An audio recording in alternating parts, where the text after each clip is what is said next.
라디오 텐텐 기도입니다.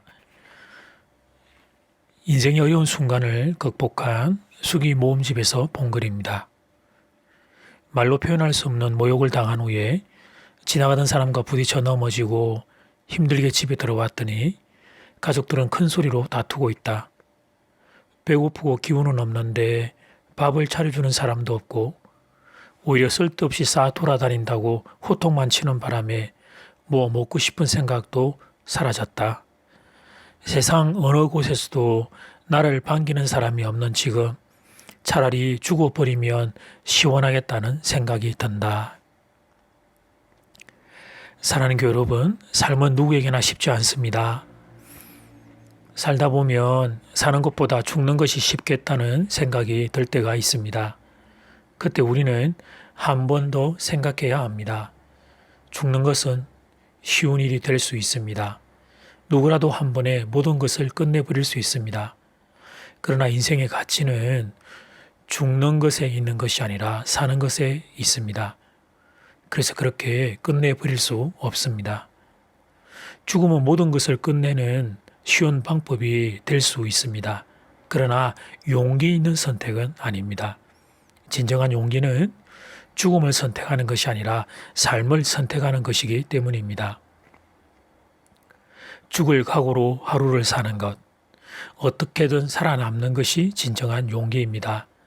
삶과 죽음의 기로 앞에서 삶을 선택했다면 그는 참다운 삶의 용기를 소유한 사람입니다.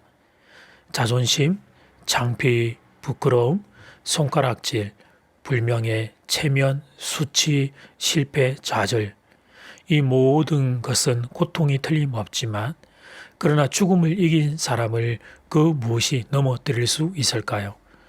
죽음의 유혹과 두려움을 이긴 사람 앞에 넘지 못할 역경이란 없습니다. 그런 세상의 모든 험한 것을 이길 수 있는 사람입니다. 사랑하는 교회 여러분, 여러분이 살아있을 때 비로소 인생은 계속되는 것입니다. 오늘 날마다 주께로 큐티 본문은 에스겔 15장 1절에서 8절 말씀입니다. 구약 성경 에스겔 15장 1절에서 8절 말씀입니다. 11월의 남은 시간은 에스겔서로 그리고 12월에는 고린도 후서를 묵상하도록 하겠습니다. 선지서는 어려운 본문이기 때문에 선지서와 서신서를 날마다 주기로를 이렇게 편집하는 우리 목사님께서 지혜롭게 그렇게 교차 편집했다는 사실을 말씀드립니다. 대체적으로 성경에서 포도나무 비유는 하나님과 이스라엘의 관계를 상징하는 좋은 비유로 사용됩니다. 그런데 오늘 본문에서는 반대입니다.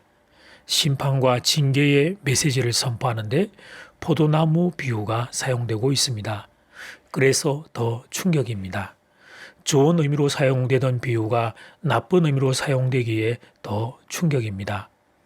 본문의 핵심 질문은 열매 맺지 않는 포도나무는 어떤 쓸모가 있을까라는 질문입니다. 포도나무가 포도 열매를 생산하지 않으면 아무 쓸모없다는 것이 이 비유의 골자입니다. 에스겔은 예루살렘을 숲속에 있는 포도나무로 비유해서 세 개의 질문을 제시하며 이야기를 전개해 나갑니다. 첫째 질문은 2절 말씀. 다른 나무와 비교할 때 포도나무는 어떤 목재를 생산하는가라는 질문입니다. 알다시피 목재용으로의 포도나무는 다른 나무들과 질적으로 비교할 수 없을 정도로 형편없습니다. 그래서 목재로는 쓰일 수 없습니다. 둘째 질문 3절 말씀. 만일 포도나무가 목재를 생산한다면 그 목재로 가구를 만들 수 있는가라는 질문입니다. 가구는 둘째 치고 그릇을 걸 수 있는 나무못 하나도 만들 수 없다는 것이 선자의 결론입니다. 3절 말씀. 그 나무를 가지고 무엇을 제조할 수 있겠느냐? 그것으로 무슨 그릇을 걸 못을 만들 수 있겠느냐? 세 번째 질문은 4절 말씀. 만일 포도나무로 쓸만한 목재나 나무못 하나 만들 수 없다면 불을 피우는 장작으로는 어떠한가 하는 질문입니다. 포도나무는 두께나 나무의 밀도를 고려할 때 장작으로 적당하지 않습니다. 그나마 타단한 포도나무는 화력이 더욱 형편없습니다. 그런데 이스라엘이 만점 타버린 포도나무 줄기의 형국이었습니다. 그들은 주전 597년에 이미 만점 타버린 나라가 된 것입니다. 그럼에도 불구하고 우리는 선민이다 라면서 허영심을 내세우고 영적인 거드름을 피우고 있었습니다. 재구시를 하지 못해 열매 맺는 것을 오래전에 포기해버린 포도나무는 결국 목재로도 심지어는 땔감으로도 적당치 않다는 판결을 받게 됩니다. 사랑하는 교회 여러분, 그렇다면 우리의 신앙생활은 어떻습니까? 삶에서 열매 맺는 것이 얼마나 중요한 일인지를 깨달아야 합니다. 하나님의 선택은 우리의 언약적 신실함과 쌍을 이루어야 한다는 사실을 기억해야 합니다. 하나님의 선택을 받은 복된 성도인 여러분, 이 땅의 수많은 인생들 중에 내가 하나님의 선택을 받은 것은 정말 기적 중의 기적입니다. 세상의 다른 사람과 비교할 때 뭐 하나 나은 것이 없는 인생인데 이 무슨 은혜인지, 내가 하나님의 선택을 받다니 이 무슨 은혜인지 바라기는 이 감격과 감동이 살아있기를 소원합니다. 그래서 열매 맺지 못하는 포도나무가 아니라 열매 맺는 포도나무가 될 수 있기를 소원합니다. 여러분의 인생에 아름다운 열매가 많이 맺히게 되기를 주님의 이름으로 축복합니다.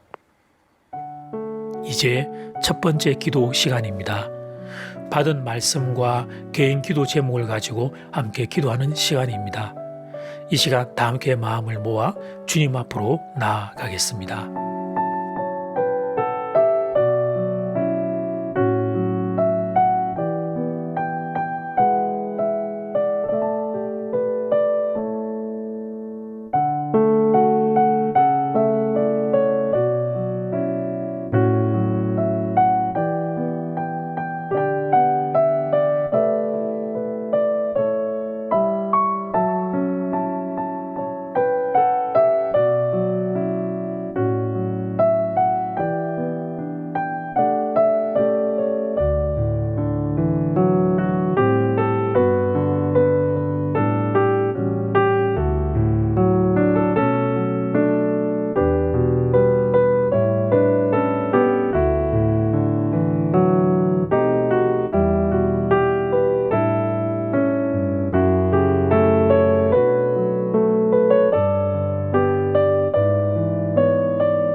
이제 두 번째 기도 시간입니다.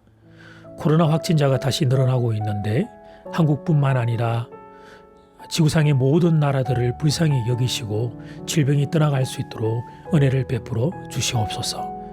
하나님이 어디 있냐고 교만했던 모든 생각, 모든 주장, 모든 이론, 모든 학문들을 회개합니다. 하나님의 창조 질서를 위반하고 가정을 깨뜨리는 포괄적 차별금지법을 막아 주시옵소서. 이 나라를 지켜 주시옵소서. 이 시간 다 함께 마음을 모아 기도드리겠습니다.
예수님, 기도합니다. 사랑하는 교우들이 열매 맺는 포도나무와 같은 인생들 되기를 소원합니다.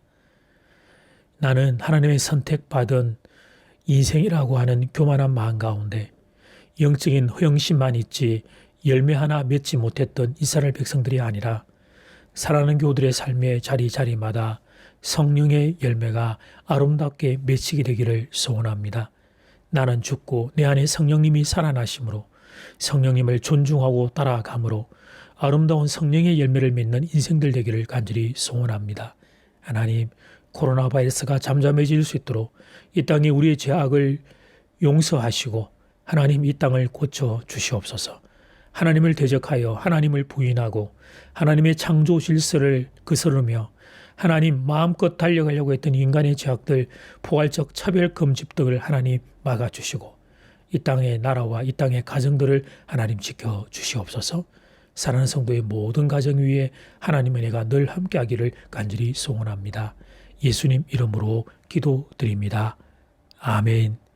이제는 각자 개인적으로 기도하시면 되겠습니다. 평안한 밤 되십시오.